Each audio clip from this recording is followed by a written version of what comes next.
Hey, good morning and welcome to the Breakfast News on Rajya Sabha television. I'm Aishwarya Kapoor with you, and here are this morning's headlines. A civilian killed, 3 Jawans injured in an encounter between forces and militants in Shopian. Massive anti-militancy operation underway in South Kashmir. South Asia satellite to be launched at 4:57 p.m.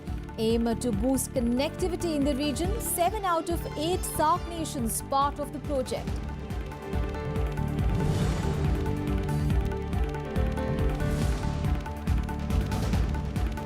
Election Commission to convene all-party meeting on 12th of May to discuss reliability of EVMs. 7 national parties and 49 state parties to be invited. Major win for Donald Trump. House of Representatives passes a healthcare bill aimed at repealing and replacing Obamacare.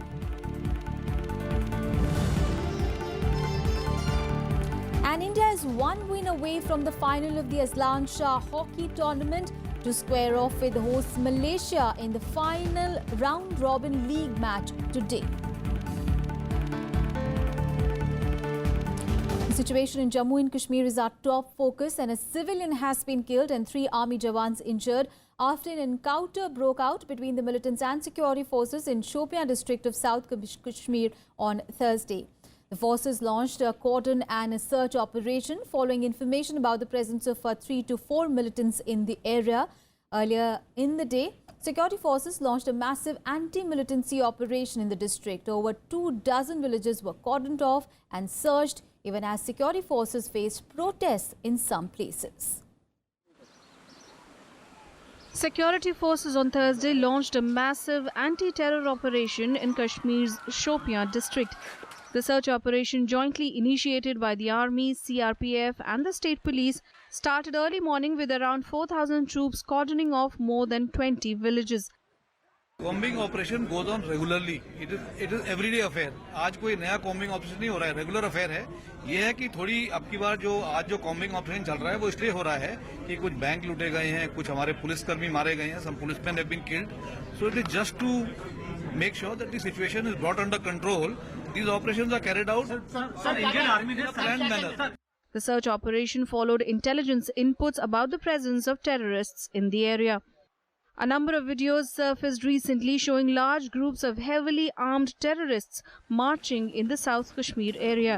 In the last 3 days, South Kashmir has seen a spate of attacks on banks and police.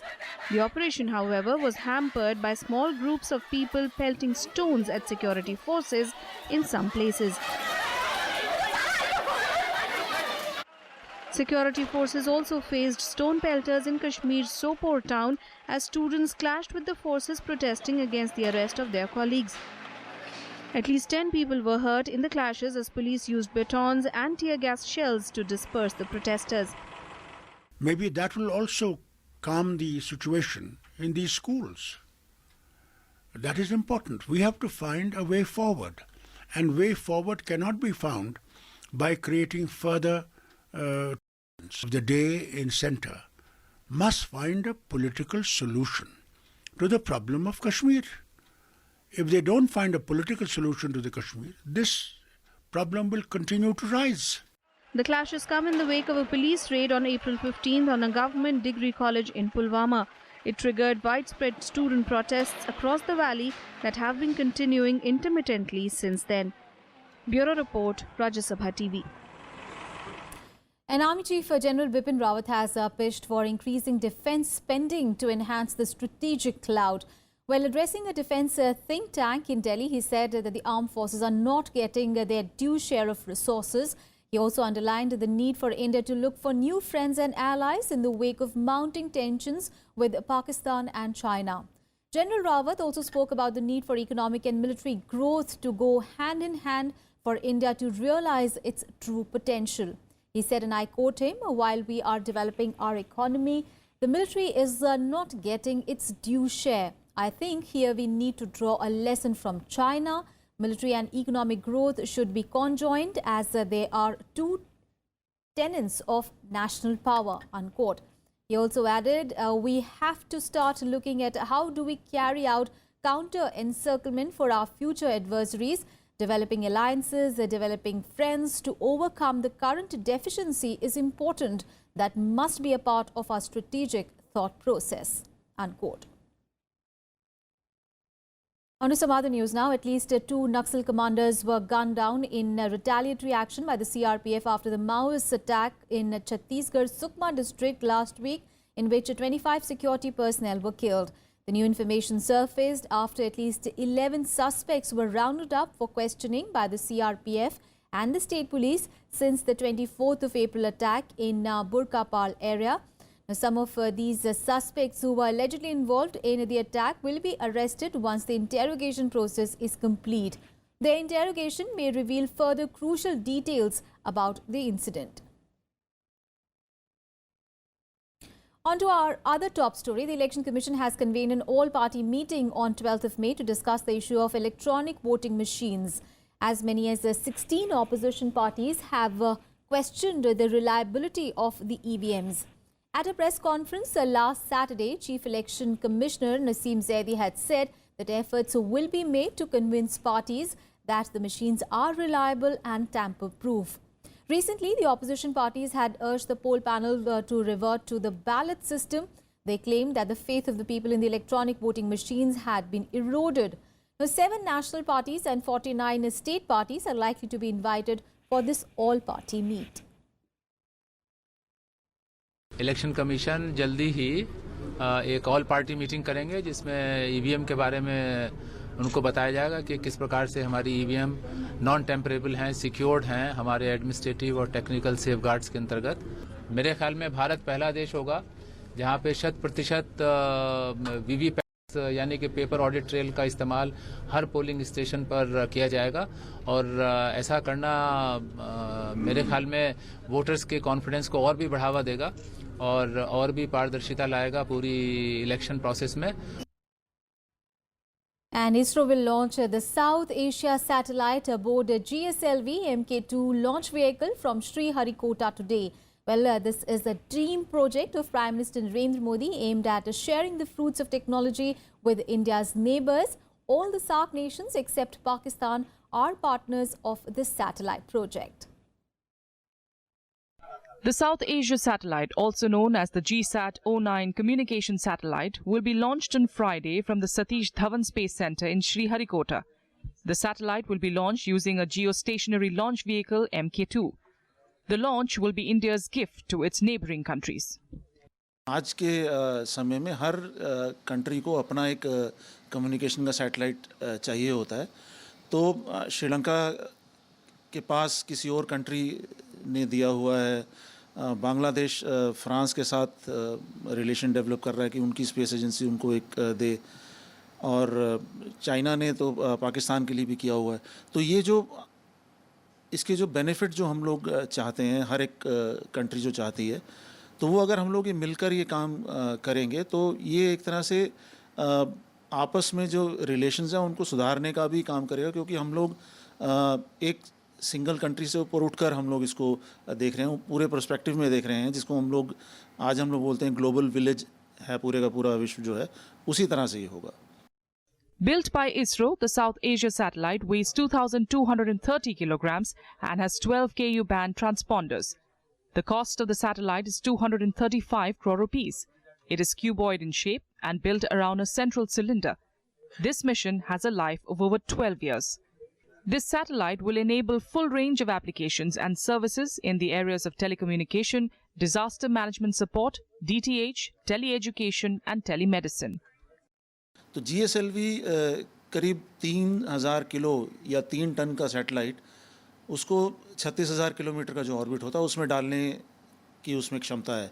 अब इस launch को मिलाकर हम ये कह सकते हैं कि GSLV भी एक तरह से हमारे लिए पावर हॉर्स बनता जा रहा है, क्योंकि हमें जब टेलीकम्युनिकेशन सैटेलाइट को ऑर्बिट में डालना होगा तो उसमें मार्केट भी बहुत ज़्यादा है इंटरनेशनली अगर उसको देखें, और जो हम लोगों ने क्रायोजेनिक इंजन जो इसके लिए डेवलप किया है वो हम लोगों ने खुद डेवलप किया, तो हमारी जो कॉस्ट है लॉन्चिंग की वो दूसरी कंट्रीज से कम आ रही है। The satellite was announced by Prime Minister Narendra Modi during the 2014 SAARC summit in Nepal. It was earlier referred to as the SARC satellite, but was renamed after Pakistan opted out. Launching this satellite is a vital step for India to enhance cooperation between its neighbours.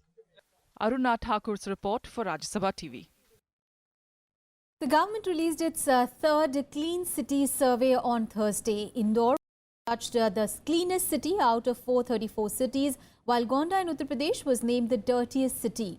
The aim of the survey is to spread awareness about cleanliness in the country. A nationwide survey found Indore the cleanest city and Uttar Pradesh's Gonda district the dirtiest in 2016. Bhopal was ranked second, while Visakhapatnam and Surat were judged the third and fourth cleanest cities. The government's Swachh Sarvekshan 2017 surveyed 434 cities that saw Mysuru slipping to number 5 from the top rankings that it achieved in the last two surveys. The New Delhi Municipal Corporation area that houses 1.5% of Delhi's 16.78 million residents slipped to 7th position, dropping 3 places from last year.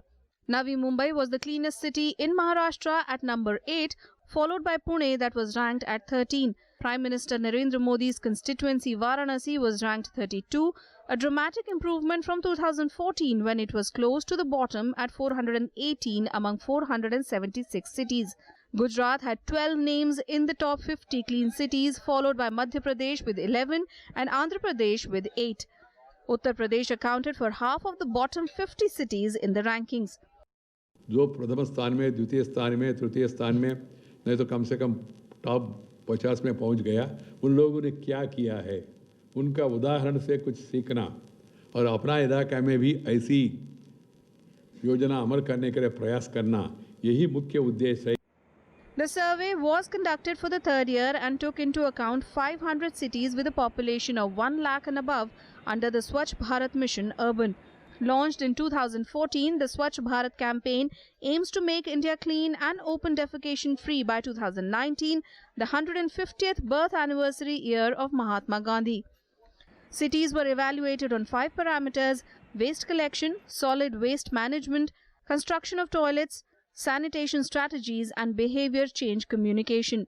Cities in West Bengal were not ranked as the state government did not participate in the survey. Bureau Report, Rajya Sabha TV. And in Breakfast News, we'll take a very short break here. We'll be right back. Stay tuned.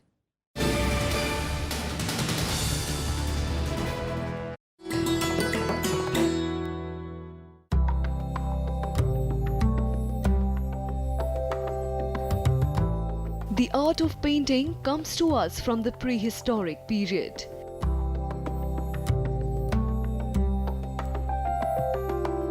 Paintings are also a valuable source of information about their age. Like this depiction of the wedding procession of Dara Shikoh.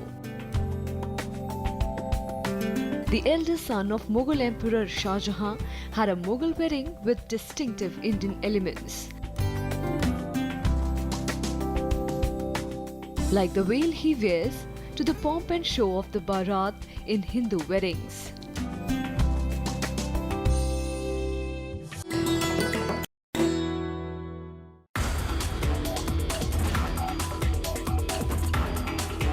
Farmer suicide is happening because of distressed sale of his produce. We need to do is probably increase the number of food processing facilities, industries near the production sites. If a farmer can keep the harvested tomato for 1 month, he will get at least 4 times the price that he will be getting at the time of harvest. He will be really actually rich. Watch Eureka with Dr. K. Alagusundaram, Deputy Director General, Agricultural Engineering Department, ICAR, only on Rajya Sabha Television.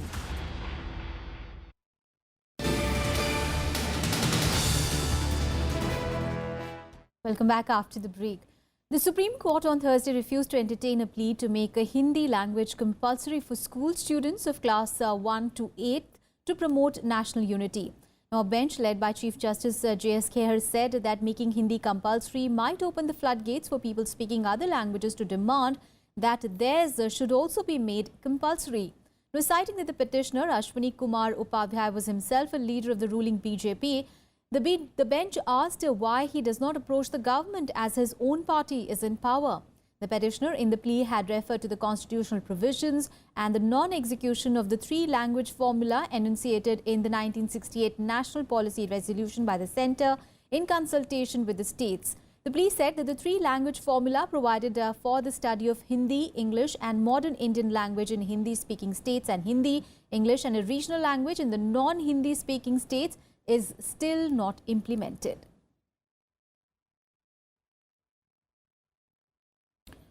And in a series of other rulings on Thursday, the Supreme Court reserved its order on whether to make Aadhaar card mandatory for getting a permanent account number or PAN and to file income tax returns. An apex court bench comprising of Justice Arjun Kumar Sikri and Justice Ashok Bhushan asked all the concerned parties to file their respective written submissions by Tuesday. Attorney General Mukul Rohatgirgues informed the apex court that Aadhaar is unique and could not be duplicated. Now, lawyers appearing for various petitioners, however, argued that the system is not foolproof and can be duplicated. The Supreme Court had earlier on 27th of March specified that the Aadhaar card should not be made mandatory for availing governmental schemes. In a violation of the apex court's order, the centre introduced last-minute amendments to the Finance Bill 2017, making Aadhaar mandatory for filing of income tax returns.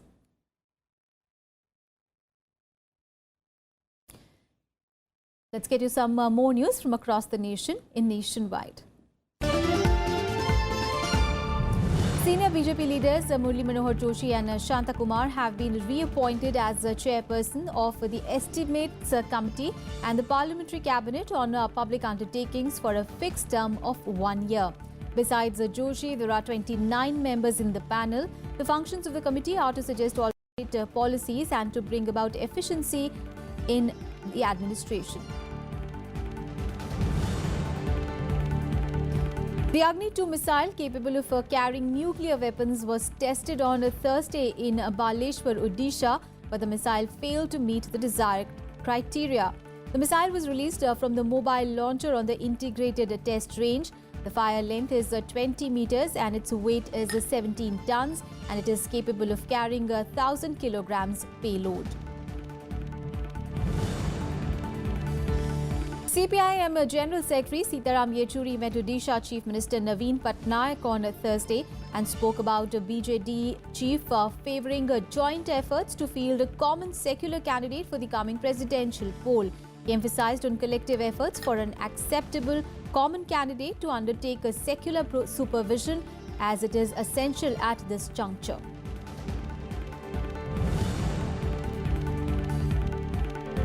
The Goods and Services Tax Bill was passed in Haryana Assembly on Thursday unanimously. With this, the implementation tax on consumer goods would be reduced, benefiting the consumers. It would also build up confidence among the entrepreneurs on the country's economy and also attract a larger scale foreign investment.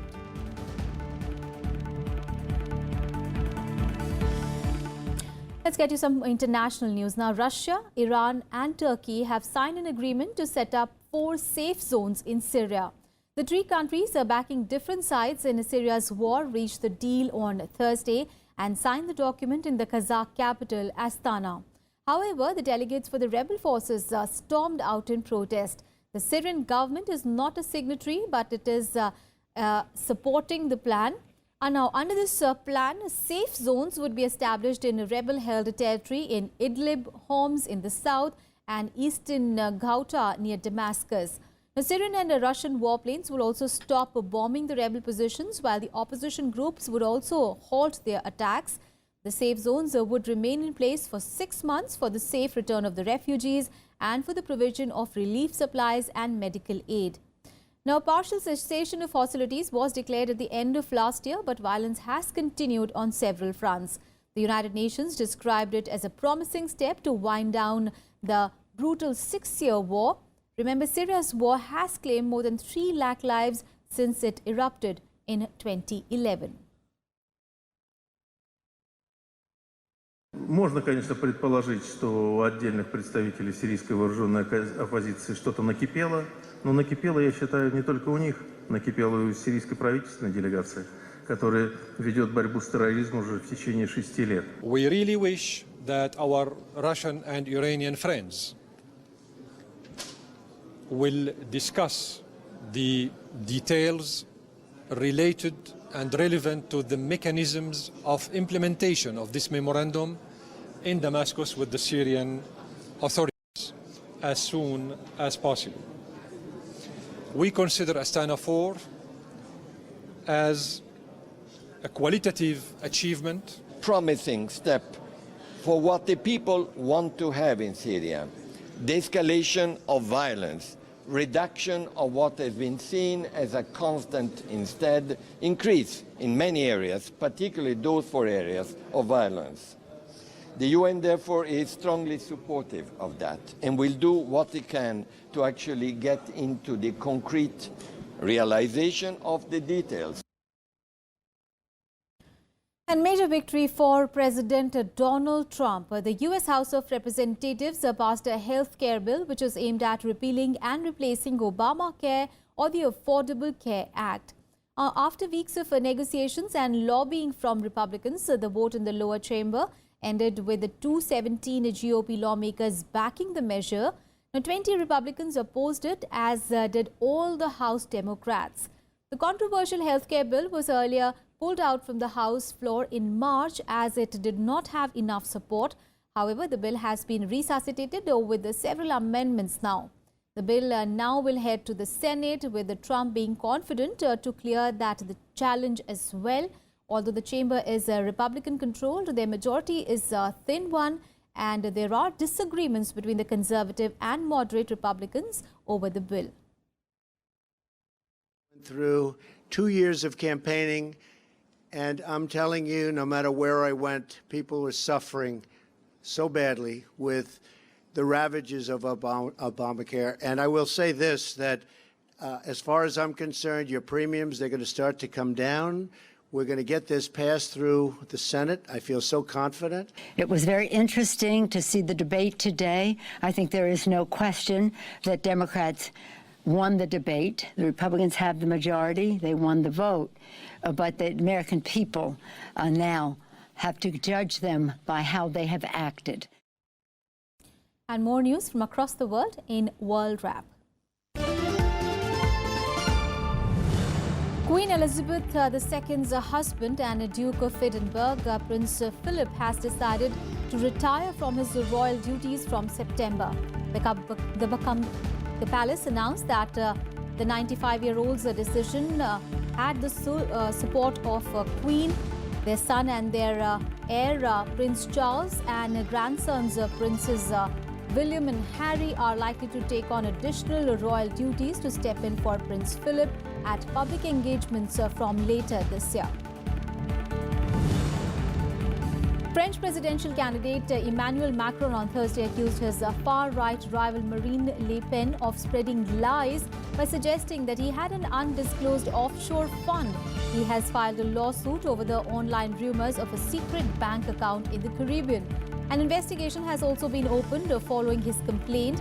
The allegedly internet campaign against Macron began surfacing shortly before a televised debate between the two candidates on Wednesday night. And at least 37 people were injured in a fire at a chemical factory near the Spanish capital, Madrid. Several explosions ripped through the recycling site for hazardous waste. The area has been evacuated. Although thick black smoke could be seen from afar, the air quality measured locally showed normal readings. The cause of the incident is still unclear and investigations are underway. And on to sports, a win away from the final. Indian hockey team will square off with the host Malaysia in their final round-robin league match today at the 26th Aslan Shah Cup, with the defending champions Australia needing just a draw against rank outsiders Japan. India is aware that a slip up against Malaysia can leave them stranded, and Britain can overtake them in the round-robin league standings. Now, with just a one-goal edge over Great Britain, India will have the advantage of knowing what is required of them, as they will feature in the last fixture.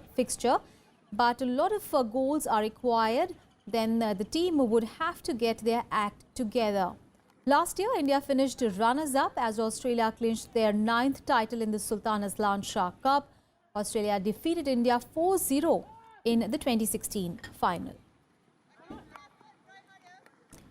And bronze medalist Satish Kumar lost in the quarterfinals to bow out of the medal contestation at the Asian Boxing Championships.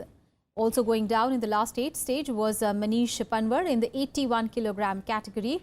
Satish Kumar lost to Kazakhstan's opponent in an unanimous verdict, while Manish lost against his Turkmenistan opponent, which was also a unanimous decision. However, both the boxers are still in the fray for the berth in the upcoming World Championships in Germany. Both of them will have to fight it out in box-offs to be held on Saturday. Now, bowing out in the quarterfinals along with Satish Kumar were Manoj Kumar, Kavinder Singh Bisht and Gaurav Biduri, who had also lost their quarterfinal bout. Now, India had won 4 medals at the last Asian Championships in 2015. And finally, China is expected to carry out the maiden test flight of a homegrown passenger jet today. Now, it is reportedly built to meet a soaring Chinese travel demand and challenge the dominance of Boeing and Airbus. It is China's first domestically built large passenger jet built by state-owned aerospace manufacturer Commercial Aircraft Corporation of China. The plane will take off from Shanghai's Pudong International Airport. The twin-engine C919 was unveiled last November at a rollout ceremony in Shanghai. It can carry up to 158 passengers and has a range of 4,075 kilometers. A longer range version can fly up to 5,555 kilometers. Before China's C919, only the US, Russia, Brazil, Canada, the UK, France and Germany have developed large homegrown airliners. 对设计来说，那飞机就是他们的孩子嘛，他们觉得他们孩子非常完美。那我们的任务就是告诉你，你的孩子不完美，有好的不好的地方，你得去改。That's it in this edition of Breakfast News. Thanks for watching. Have a great day ahead.